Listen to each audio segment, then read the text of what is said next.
Pemirsa, Kejari Palembang tetap kedua tersangka anyar, Yunita sama Muhammad Faisal.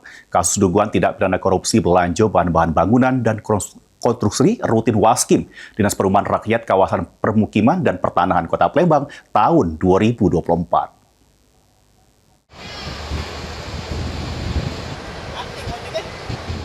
Tim penyidik pidana khusus Pitsus Kejaksaan Negeri Palembang Badan lagi netep kedua tersangka anyar ceru perkara dugaan tindak pidana korupsi belanja bahan-bahan bangunan dan konstruksi rutin Waskim, Dinas Perumahan Rakyat Kawasan Permukiman dan Pertanahan Kota Palembang tahun 2024.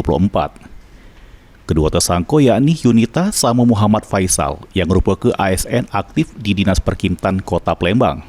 Kasipitsus Kejari Palembang Ahmad Arjansa Akbar ungkap kedua tersangka dikenakan ke pasal 603 junto pasal 20 huruf C Undang-Undang Republik Indonesia nomor 1 tahun 2023 tentang KUHP junto pasal 18 Undang-Undang nomor 31 tahun 1959 tentang pemberantasan tindak pidana korupsi subsidiar pasal 3 junto pasal 20 huruf E Undang-Undang Republik Indonesia nomor 1 tahun 2023 tentang KUHP.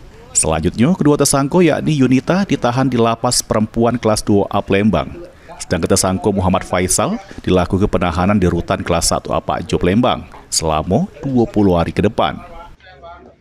Bahwa dari saudara Y dan saudari Y dan saudara MFR selaku PPK, termin pertama dan termin kedua tidak melakukan pemeriksaan terhadap barang yang diserahkan oleh CP maupun bersama.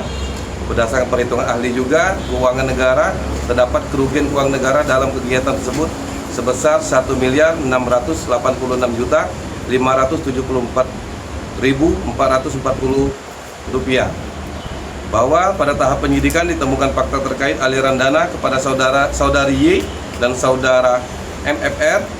Terkait hal tersebut telah dilakukan penetapan tersangka.